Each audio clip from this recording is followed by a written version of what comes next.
Bonjour à tous et bienvenue dans cette nouvelle vidéo. Aujourd'hui, on va parler d'un Français. Un Français qui s'est illustré par son courage et sa force dans différentes batailles. Et qui est l'auteur de cette phrase, de cette citation que je vais vous dire, qui est « Le courage donne ce que la beauté refuse ». Certains l'auront sûrement compris, nous allons parler de Bertrand du Guesclin. Bertrand du Guesclin naît vers 1320 au château de la Motte-Bronze. Il passe son enfance en Bretagne et parle le français et non le breton, car il est noble mais d'un rang inférieur. Il est souvent dit qu'il n'était pas doté d'un physique très avantageux. Et pour contrebalancer ça, il sera très brutal. Son père lui interdit l'apprentissage de la chevalerie et sera mis de côté par sa famille. Mais à 6 ans, il arrive à prendre plus de place et s'affirmer dans sa famille. À cause de son tempérament bagarreur, il doit quitter sa demeure et rejoint son oncle à Rennes. Il participe à son premier tournoi le 4 juin 1337, tournoi qui lui était interdit, mais il profite de l'abandon de son cousin pour récupérer son armure et défait une douzaine de chevaliers. Il arrive à un stade où il doit se battre contre son père, chose qu'il refuse. Et il combattra encore par la suite, et sa visière se lèvera, relevant son visage à son père qui décidera de l'armer car il était fier de lui. Il s'illustre dans sa première guerre lors de la guerre de succession de Bretagne entre Charles de Blois et le comte de Montfort.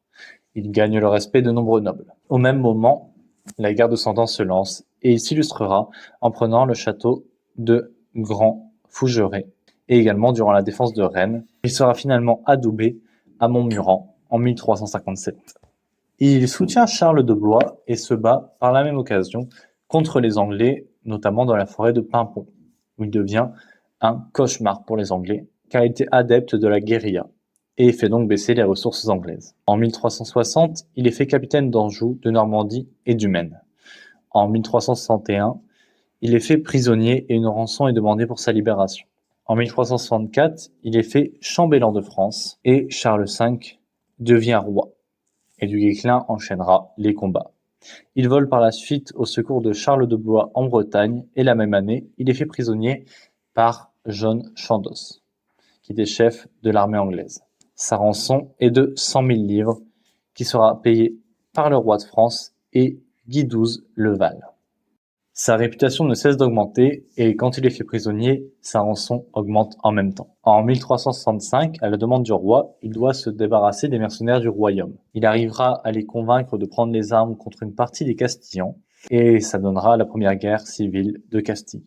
Il sera fait prisonnier à la bataille de Nájera en 1367, puis libéré sur parole et commence à récolter des fonds pour libérer ses hommes et lui-même. En 1369, il retourne en Espagne et gagne la bataille de Montiel contre Pierre le Cruel et l'armée des Sarrasins venus du Maroc. Il rétablit Henri sur le trône et est fait, en récompense, duc de Molina.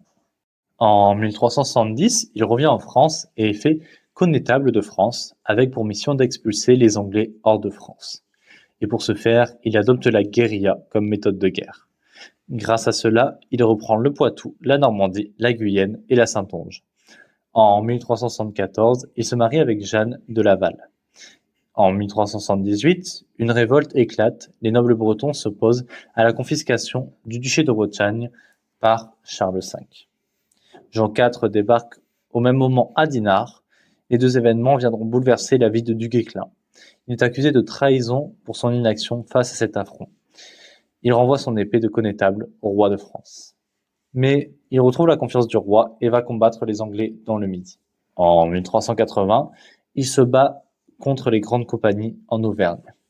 Il trouve la mort lors du siège de Châteauneuf-le-Rendon. Après plusieurs assauts, la ville promet de se rendre sous 15 jours si l'aide n'arrive pas. Mais du Guesclin meurt d'une fièvre avant la fin des 15 jours.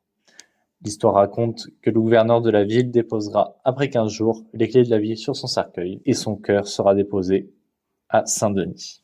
Du Guesclin est un symbole de courage et de force, car il a réussi à faire face à tout ce que la vie lui a mis devant dès sa naissance et a réussi à passer au-dessus pour devenir celui qu'on connaît aujourd'hui. Il est un symbole de la puissance française face aux Anglais, car les Anglais et les Français se sont battus de très nombreuses fois, et montre la puissance de la France et la puissance à la française. Sur ce, moi je vous dis à la prochaine. J'espère que cette vidéo vous a plu. Si c'est le cas, je vous invite à liker, à commenter, à partager, et également à la promouvoir si vous le pouvez. Et surtout, n'oubliez pas, l'apprentissage ne s'arrête jamais.